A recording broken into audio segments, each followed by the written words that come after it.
Two moms, two marketers, two women new to the financial industry. They have a lot of questions. That's why they're bringing in financial experts to educate all of us here on A Penny or Two for Your Thoughts. Hey everyone, I'm Chantel, Vice President of Marketing with Centris Federal Credit Union. Hi, I'm Liz, Senior Marketing Specialist. So here we are.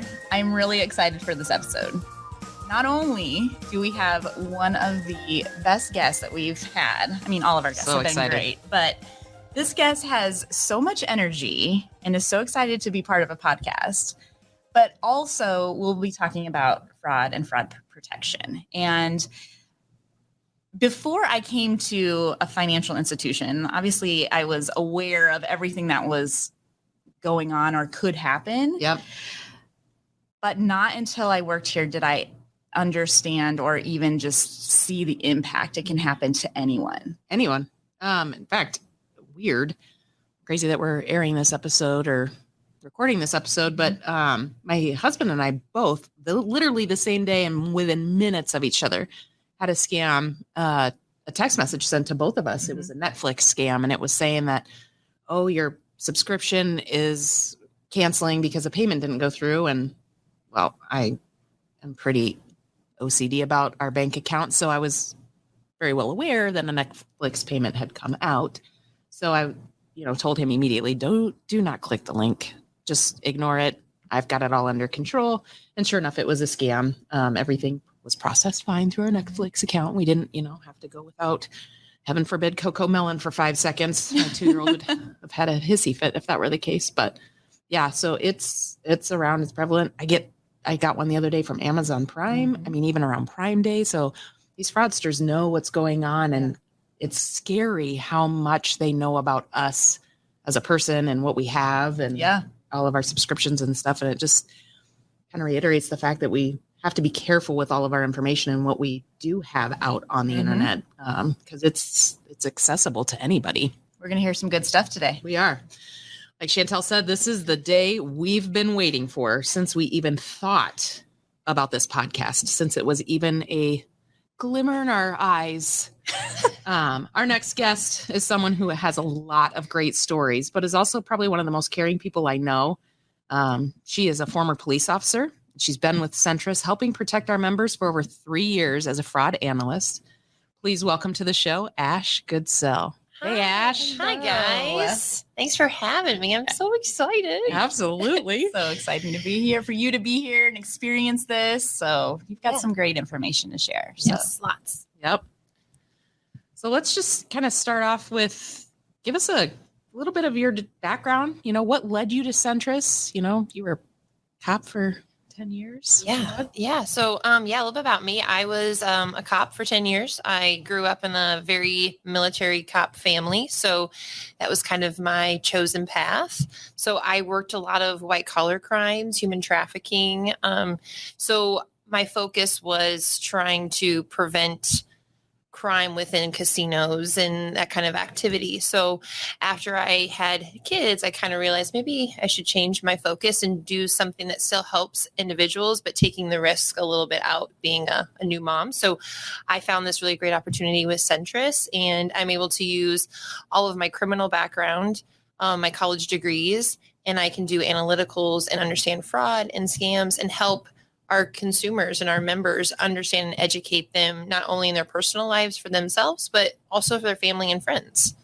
It's incredible that how important your job and the team that you are on is. And it's sad to a point, right, that we have to have this focus so much on this, but it's the world we live in. And this is not intended to be scary at all or scare anybody, but educate, right? So talk us through, who's at risk? I mean, it's out there everywhere, but who really should be aware? Sure. Yeah. So I think a lot of people think maybe that they won't fall victim. A lot of people that I talk to, they're like, I'm just dumb. I should have known better.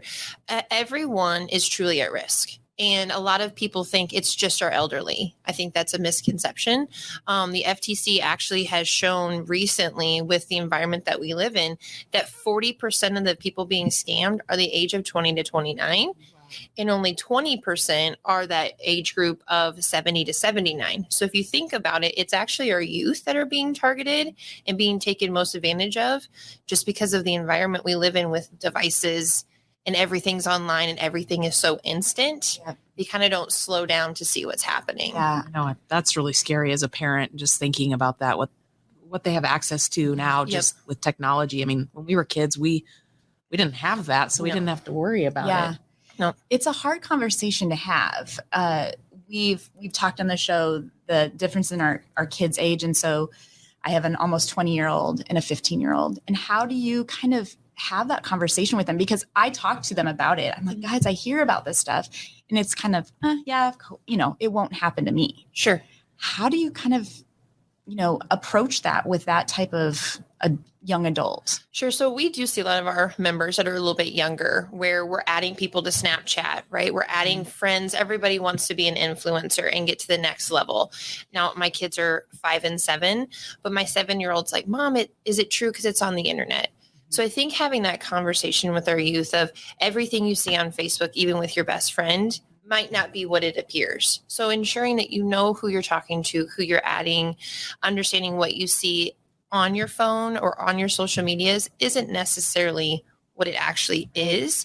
And you need to do some due diligence and ask the questions, be curious of what's actually happening, and giving that freedom back to those younger generations of it's okay to ask why before jumping full foot in. Absolutely. Right. What are the common reasons that people's, like specifically our members, or just anybody really in general, their accounts are compromised? So I think it goes back to that whole trust factor, right? We live in the environment of, well, someone tells me something and I don't get to see them face to face, so I'm trusting him. We call it grooming is what we call it. So they're being groomed to believe something because you can say and be anybody you want through a picture and a text and an email. So we're seeing a lot of compromise when it comes to these things because you are groomed to trust someone. And then you give out your username and password to Amazon. Oh, go ahead and just, buy that shirt. You're my friend. Or, oh, you know what? You need some money. Here's my Venmo account. They're starting to give out that information, truly believing that who they're talking to won't hurt them or harm them. And ultimately, the idea behind a fraudster's goal is to financially gain themselves. They don't care about you as the person. So you being trusting and giving that out gives you more vulnerability, and you become now a higher target later down for more scams. And the questions that they're coming out with, the questions that they're asking, or what would be some of the red flags someone should look for? Sure. So a lot of fraudsters are going to find what they can find on the dark web, what is already leaked out there that you don't know about, or what you publicly post on those social media forums. So they're going to ask you questions of, I can think of like my aunt who posts, I had a really hard day. I can't pay my bill. Everyone launders that out there, and fraudsters see that. So then when they call, you're like, oh, we see you're having a hard time with your bills. You want to give us your online banking information. We'll get you that deposit for a remote deposit, and you can get that cash. You can pay that. But we just ask that you give us so much back. They're truly doing their research on you as a person. So they're going to ask you questions that you wouldn't think anybody else would know, because you're so tunneled in that very moment in time with what's going on in your life. Right. So they're going to ask you personal questions. Once they get those answers, they're going to ask you then for your social security number, your date of birth, your credentials for your bank account, your credit cards. And then they ultimately are going to ask you, what do you want from us? And that's where like you see the loan scams, or we'll send you a check. So they're going to make it feel like it's not that big of a deal, you giving that information out, but it's harder to get that back once it's given. We live in a world of social media. It's not going away. No. And so it is that kind of balance of sharing and having that social interaction, but realizing you cannot share everything. Right. You cannot let yourself become vulnerable to that type of individual. Right. Well, and even locking your pages down, like, does that help, like not having it be a public page and keeping it private to just people that you let in? Yes. So when I was in law enforcement, obviously we keep things pretty private because we're protecting our families. So one of the things that we were told in training always, and I tell a lot of our members, is if you don't need to share it, don't share it. I'm not from the area, so my Facebook and Instagram are very much locked down where I have to approve a post. I have to publicly click the public share, or only you as my friend can view it. And I only add those that I would be like, hey, if I ran into them, I'd be comfortable them knowing that information. Because once it's on the internet, even if you delete it, it can be found. So trying to lock down your social media is trying to not put your email address on every single thing, because email is a big compromise too for business and personal. So trying to put as little information as possible, but ensuring that you can still have a life by sharing it, but be cognizant of what you're sharing. Right. And you had mentioned Snapchat earlier. Not everyone, some people think it goes away. It really truly doesn't. It truly doesn't. That misconception of things, if once you delete it, it can never be found. In law enforcement world, that's not the case. You should truly treat it as if I send it, I'm never going to be able to get it back, but it's out there for anyone. Snapchat is a very interesting mystery that our youth are using, and they are getting those check images. They're sending pictures of their bank account information or what they're doing, and then it just fosters into something bigger that they can't get back. Mm-hmm. Absolutely. You had mentioned just a little bit ago, some of the techniques that these fraudsters are using. Obviously, they're thinking in a very creative way, just like, use that resource in a different manner. However, what are some things that you're seeing that are coming to our members? Yep. So we're seeing a lot of the family members that you haven't seen for a while. So their social engineering is what we call a person based off of, let's say Liz and I have been friends for years and we have lost connection. She's talking to a fraudster and he's social engineering like a new Liz to then try to contact me through Facebook and make it appear to be I'm talking to Liz, or getting us to both to fall for a scam. We're seeing almost triangular scams where multiple people are involved in the same scam, and one puppet master, the fraudster, is controlling multiple avenues. Your Snapchats, you're just adding and you don't see who you're actually adding. They're finding ways to groom you and talk to you for multiple days. A lot of our members, I will ask them, how long have you talked to him? Some of them, they're more the romance ones, are for months and days and years. But the ones that are your gift cards, send Bitcoin, they're getting creative because financials are figuring out the gift cards. So now we're using virtual wallets and Bitcoin ATMs. And I asked them how long they talked to him. They're like, we were on the phone for 9-10 hours. I don't even talk to my significant other that long. No. So what they do is they just get you rolling and carrying on these conversations. So they're using your time, which is something very different than the forceful scams that we saw years ago, where I need the money, let's get it, get the gift cards, and let's move on.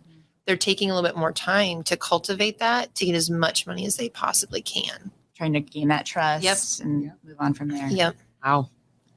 What are the best ways for us to keep our personal information secure? I know we kind of talked about that on the social media side, but what are some other things that people can do to, keep themselves safe and their family members safe? Sure. And I think it comes back to, I think of sports. I'm a huge sports fan. And so I educate myself what my sports team is going to look like for the year. Fall sports are coming up. We've got I know. Hawkeye, Nebraska. I mean, I can appreciate both this sides. podcast has been good. Thank you, everybody, for listening. So go Big Reds.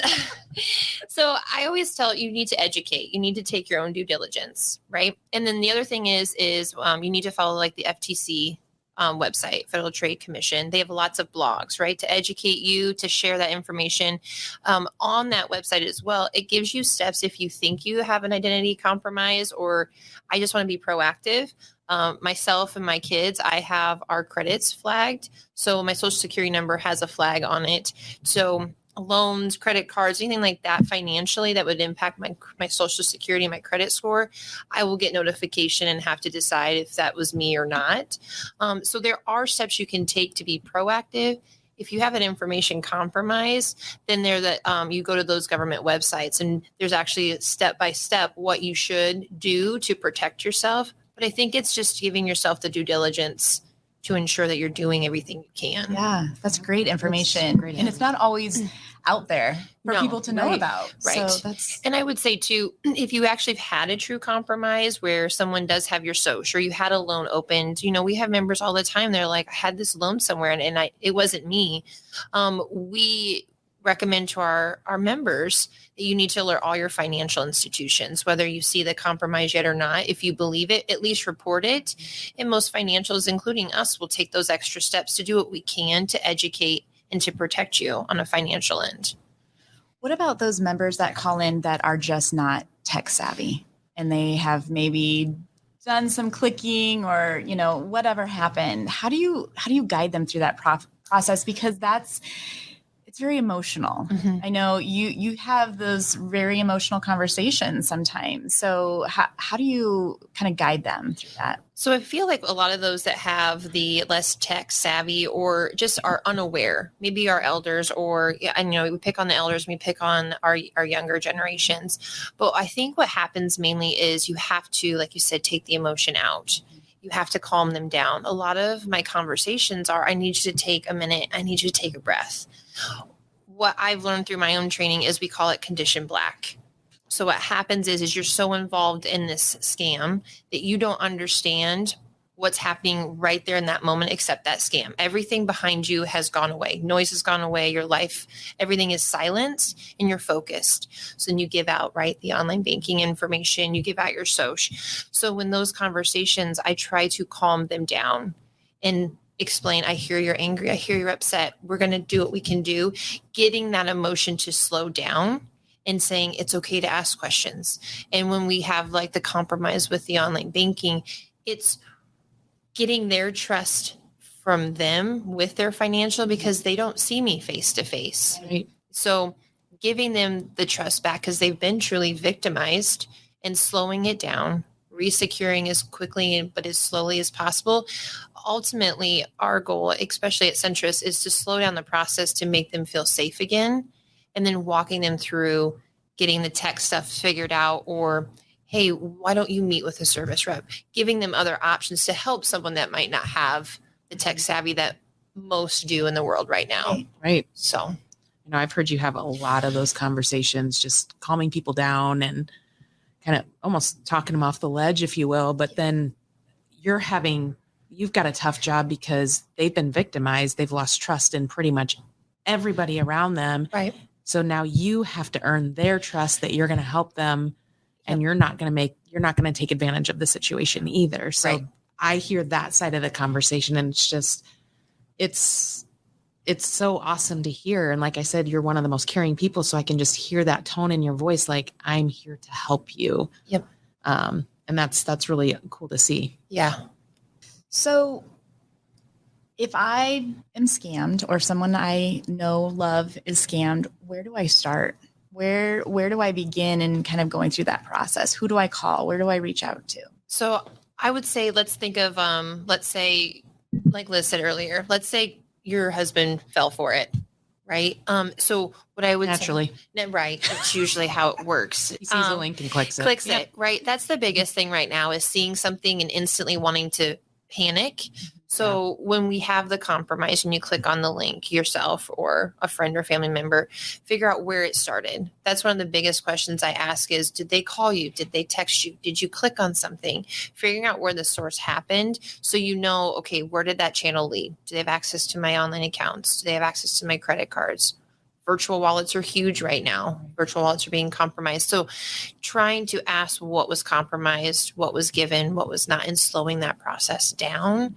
And then immediately alerting your financial or shutting your virtual wallets down so they're not attached to your debit cards or your account numbers. Trying to figure out where would the impact be. We call it stop the bleeding in our world. You need to stop it. Once it's stopped, then we can go back and fix. Right. You even have to know what device they're using. So if they're using their cell phone, all the things that we have on our cell phone these days, or if they're using their laptop, like if it's company laptop, is it a personal laptop, and all the information that they have access to. Well, and I think that's a big thing that a lot of victims or those that are just uneducated don't realize is it's one thing to give out your username and password, which you should never do, even for Netflix, unless I give it to my brother. So I'll give him some kudos, but my mom and dad have it. Right. But your username and password should truly never be given out. And you're never going to ask for that. No financial. In here, in my world, I already know your username. I don't need you to give it to me, and I don't need you to repeat your password. To keep that mitigation of risk down, your username, like I tell my parents, should not be the same as your Netflix and HBO. Your financials should be very specific, symbols, characters, numbers, letters, all of the things you can think of. And I know I don't like changing mine either, but changing them as regularly as you can would help that. But when you think of, I just gave my username and password out, we have started to see that fraudsters are having you download apps to your computer, to your phone, that gives them viewing rights to what's going on in that device. And like Liz said, that exposes you to your credit cards or your wallets or anything else on there. So that's one thing, if you or a family friend have been victimized, is did you actually just give out your username and password, or did you give out your essentially your device by downloading information? I tell my kids on their apps, don't download unless we read what it says. Never download anything, even from a merchant, until you know what it's asking access for and what it's trying to link to. Great information. How do you feel about those resources that they have out there now, like KeyPass and LastPass and things like that? Is that a great tool for people to use to give them the username and password, kind of that tool kit, if you will, of how they can change their password? Yeah. So I don't know what app it is, and I don't have my phone, but I use some type of KeyPass. And those apps really read the features. Like the one I use specifically has a code that I have to enter. So if someone compromises or steals my device, they need the code to get into where my usernames and passwords are stored. So I would always suggest having some type of availability to store that, but ensuring you're not storing it like on an open forum, that someone can click on the app and it's there, ensuring that there's some type of key password that you have to enter even to get in to that point. So we come to the point in our episode where we ask for a penny for your thoughts. And really, what is the most important thing that you want our listeners to take away from this episode? There was a lot of great information, but what's the number one thing that you'd want somebody to walk away with? So I want everyone to just slow down. If I had to give any advice, I think we all live in a very fast-paced world. We are moving to the next. So when you get that call, and you guys have heard me, even fraudsters have called me at work, and I'm like, okay, you're on my time at this point. So, this is a note for all fraudsters out there. Yeah. Please don't call Ash. Don't call Ash. You're not going to win this one. No, you're not going to win. But I would say slow down and listen what's being asked of you. Does this make sense? Is it the bill service calling me, or is this someone that's trying to gain access to something I don't want? So slow down. I think people are afraid to say no. I am the opposite. I enjoy telling people no, but I feel that people get offended. So slow down. What is the expectation? What are they asking me for? Does this make sense? And no, I don't feel comfortable. I'm going to say no, hang up, and try to find an actual phone number to call, like your financial, the credit bureau, whoever's calling you, Secret Service, right? Secret Service called me. Again, law enforcement's not going to call you and ask for all this information, right? That's another big scam. But just ensuring that you understand what's being asked of you and that it's you're protecting. Right? You need to protect yourself, and it's okay to say no, and don't get in that condition black. If you start to not quite understand where it's going, you need to be like, hey, does this make sense? And then maybe slow back a little bit. When you start to get those weird spidey feelings like, I feel like I'm derailing, you probably should step back for just a second and just make sure. At the end of the day, you're going to have a gut reaction. You are. And it's trust your gut. Yeah, something is going to feel off. Everyone, as any of us growing up, I feel like every grandparent would be like, hey, if you feel it's weird in your tummy, don't do it. Right. And so I feel like even in this aspect, everyone's on the phone. You get text. If you get a text, that's the big thing. We all understand the phone call scams, but a text, you don't have to engage if you don't know. Right. So again, it's all your decision. Just ensure you're knowing what you're engaging in ultimately. Very good. This is great. Thank you so much for this information and sharing this. Thanks for having me. I really enjoy this. And Liz and Chantel get to experience all of the things all the time. So I was geeking out. Sitting very close to Ash and hearing all the things. Yes. We still have a lot of questions for our subject matter experts, but if there's anything you'd like to ask, just send those our way at pennyforyourthoughts@centrisfcu.org. Ash, thank you so much for joining us today. We really appreciate it. Thanks for having me. Glad you could hop on with us. For those of you listening, if you don't want to miss an episode, be sure to subscribe to our podcast. And if you enjoy what you're hearing, rate and review to help share the wealth. Also, be sure to follow Centris on Facebook, Instagram, Twitter, and LinkedIn for more great financial information.